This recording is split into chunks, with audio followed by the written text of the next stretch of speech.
how to live a good life. And that's where I want to start. And it'd be really interesting to hear your definition of like, what kind of life and way of thinking should we be aiming for? Yeah, well, it's a hard question because my notion of human well-being is really open-ended. I don't think we understand what the horizon is, if in fact there is one, for kind of ultimate flourishing of conscious minds. We have a pretty good sense of what we don't want and are right not to want. We don't want to be terrorized and depressed and finding ourselves constantly in conflict with strangers, finding our aims frustrated. The generic situation we want to find ourselves in more and more is to effortlessly cooperate with creative and happy strangers, right? There's 7 billion of us. We need institutions and laws and norms and ways of thinking that take the friction out of pleasurable and non-paranoid interaction with strangers. It's not just about having 5 or so close friends who have your back, right? Clearly we're all on the same team on some basic level, and if we can't figure out how to build a civilization where everyone thrives to some degree, we'll have the world we currently have until it becomes unsustainable. Because we're in a situation now where I think it's reasonable to worry that our default state of partisanship and tribalism and rational fear of the incompatible aims of other groups and other people is unsustainable in the presence of more and more destructive technology. I think we have to get our act together psychologically and socially in a way that we haven't yet.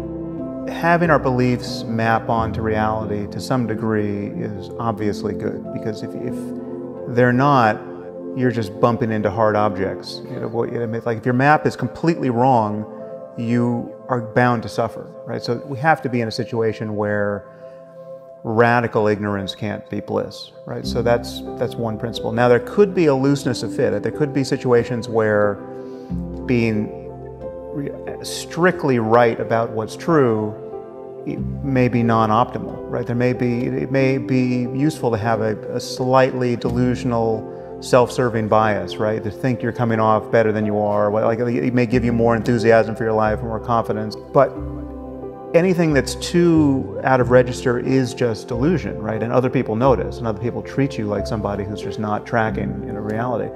And so that's one principle. So I think we want our beliefs to be true in some basic sense. And therefore, we want to be open to new evidence and better arguments perpetually, right? Because if you close yourself off, if you say, well, listen, I'm done thinking about reality, and I know what's true, then again, when more data comes in, when something surprising, when one of your intuitions proves to be faulty, if you can't error correct, again, you're just going to fall out of alignment with what's going on in the world and with what other people think is true as well. So really the only mechanism we have to do that is human conversation. We have to be open to having other people point out errors in our thinking, and in the conversation we have with ourselves, we have to do likewise. We have to be continually open to the possibility that we might be wrong, and in fact, we're very likely to be wrong a lot of the time.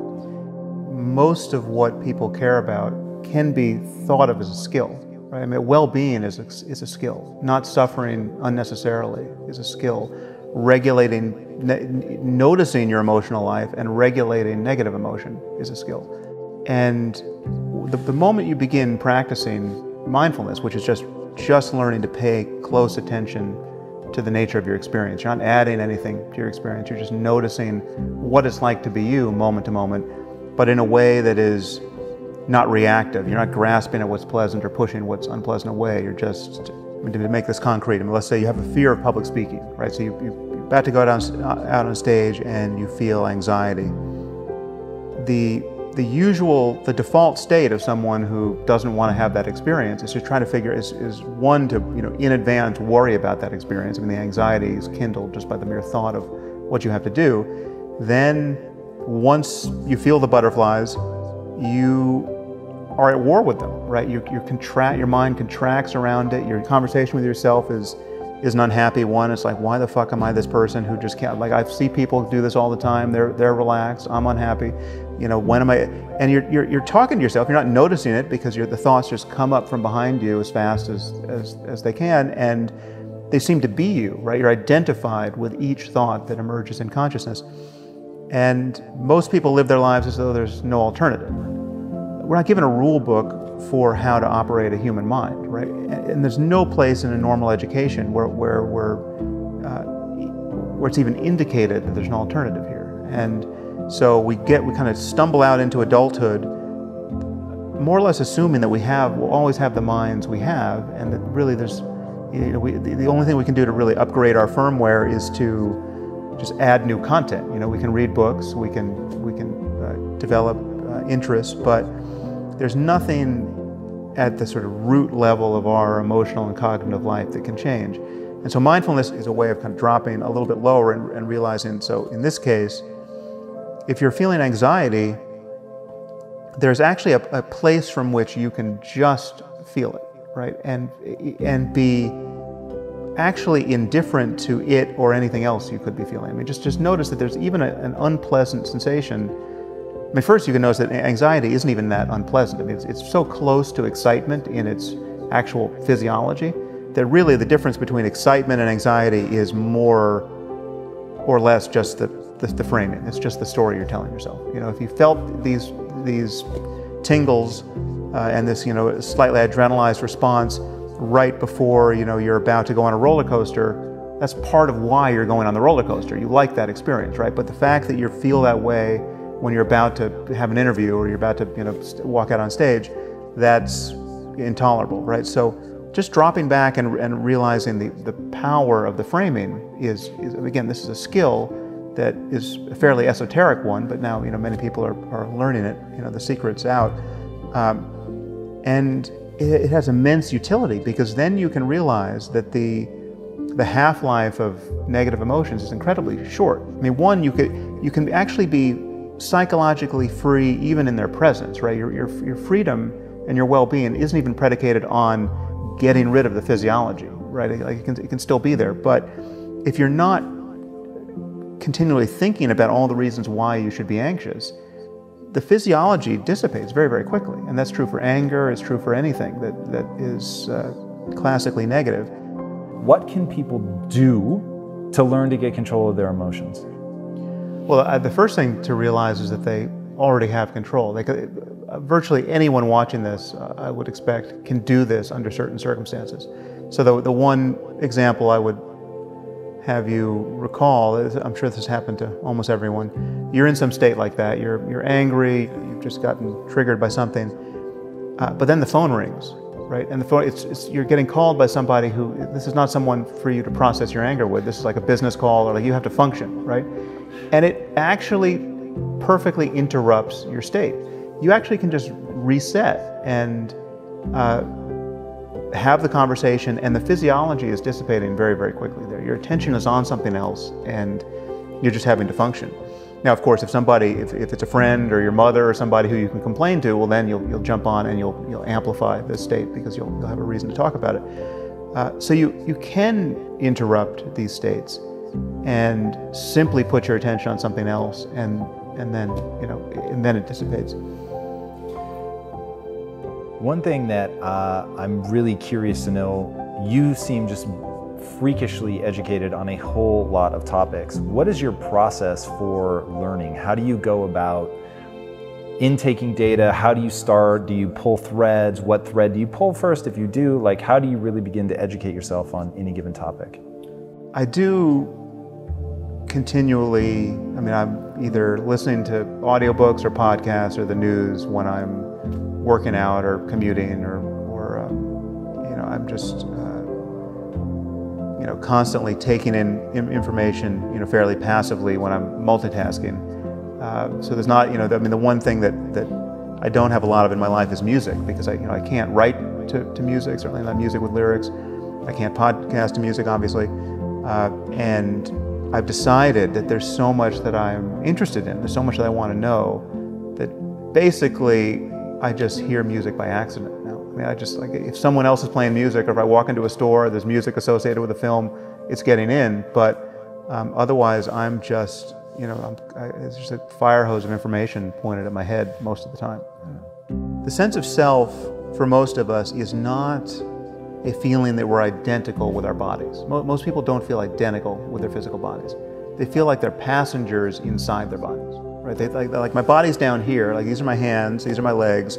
I obviously care about these things. These are where my pains and pleasures are coming from. But I'm up here in the head, and I'm a kind of passenger. I'm a witness of this. And if you look, I mean, most people, when they try to pay attention, they try to find themselves. They try to, they try to meditate. They feel that they're a locus of attention in the head, behind their face, behind their eyes, looking out at the world. And the world is not self. You're over there. I'm looking across space at you. I'm here behind my face, and my face is a kind of mask, really. I mean, it's like I'm not identical to my face. I mean, its states matter to me. Like if I have some weird expression on my face, or like someone said, like, well, can we take a picture of you, and you can't figure out how to smile, and you feel uptight. Like you're reading the state of your face as your emotions are playing on your face, right? The signature of the emotion you're feeling has a lot to do with what you feel in your face, and it feeds back into your mind. If you force yourself to smile, you actually feel a state of happiness coming in your mind. But people feel like they're behind their face in their head, right? And so that, kind of homunculus, that person in the head, which we know doesn't make any sense neurologically. There's no place in the brain where there could be a little, consciousness that is one thing, that is this stable self that's looking out through the eyes, right? There's a flow of experience, and it is invoking many regions of the brain at all times, and there is no, you are identical to this flow of experience. This stream of consciousness is what you are as a matter of subjectivity, right? I'm not saying that it's not arising in the brain, or that bodies aren't real, or that there's no physical universe. I'm saying as a matter of experience, there is just this flow of consciousness and its contents, and yet we seem to put this unchanging center to it, and that is what that is, what is giving us that feeling that there is an unchanging center to this flow, is this this contracted identification with thought. It is a kind of thought. It is just each moment of, if I'm saying something and it doesn't make sense, or it sounds like bullshit, the experience in you which says, oh, that's not right, that feels like you. Right? I mean, you're not witnessing it as an object in consciousness just arise and pass away. It sort of has come up from behind, and it just feels like that's me, right? But that thing is always happening. That's me feeling is always happening, and so you just feel like you're in your head behind your face, right? Well, for two reasons. There's two sides of this coin. So much of what we're thinking is making us miserable, right? So much of it is unpleasant. So much of it is causing anxiety. You look at your to-do list. You got 50 things on it. You just feel like, oh my, the day's not long enough, right? This is, the state, and that's a good, that's a high-class problem to have, right? There are worse problems. This is the state we're in, and the obverse of that is when we're really just connecting with life in a joyful, creative, beautiful way. Like when you look out the window and it's the most beautiful sunset ever, and you are just looking at the sunset, right? You're fully connected with its beauty. Those are all moments where you're losing this sense of self. But the difference between meditation and those moments is that you're not really aware of losing the sense of self in those moments. You're not really aware of what is freeing about those moments, and you can't do it in other circumstances. Like you can't, I need the beautiful sunset. Just looking at your shoe isn't good enough for me, right? But with meditation, I can actually look at your shoe in the same way that I look at the sunset. Right? So that's what's happening for people, most people, is that they're waiting for the world to give them a good enough reason to just be present, and to be present so fully that they lose their sense of self, right? That they're no longer behind their face, just waiting for something good to happen, right? Or figuring out how to change the experience enough so that, again, they can stop. They're no longer at war. I mean, we're to a greater or lesser degree, we're always at war. I mean, we're always fighting something. You know, there's always this, like, you know, you're always noticing something wrong. You're feeling uncomfortable in your body. You're reacting to something that somebody did or you thought they did. You're navigating a social encounter that seems off kilter. You know, it's awkward, and like you're trying to figure out what to say, and that sounded stupid, and like you're just being blown around. And the moments where you really feel good are moments where there isn't a coming to rest, right? Where it's not about the past or future. You know, it's not about half a second ago, and it's not about half a second from now. And the ultimate version of that is entails the dropping of this sense of self. You want your pleasures to be justified by good relationships and a world that cares about your inputs and outputs, right? So you want what you're paying attention to all day long to matter to someone else. And we're so deeply social. It's not wrong to want those things. But again, it's possible to have a purchase on well-being that is deeper than any one of those things. So that when you lose one of those things, right? When you find out that the thing you thought people would love, they actually hated, right? You know, the television show you wrote or the novel you wrote or whatever. You invested all this time, you had a hope for this thing, but your hopes were disappointed. How long do you suffer over that, right? In the absence of this sort of superpower where you can actually find an intrinsic well-being to consciousness, it will be for as long as your bad genes and bad life experiences dictate, right? It's like you're at the mercy of who you were yesterday. And so, as a skill, meditation is fairly unique in that you can actually reset independent of what's going on. But again, it's not a reason to become totally immune to the effects you're having on the world and what the world is telling you, because ultimately you are going to spend most of your time asleep and dreaming, in this state with, in conversation with yourself and in conversation with others, no matter how much you meditate. I mean, I think ultimately there are people who get, quote, fully enlightened and completely break the spell of being identified with thoughts. I'm not one of those people, or certainly not yet. And so I experience this fluctuation, but the fluctuation is so important for my well-being that I can talk about it without hesitation.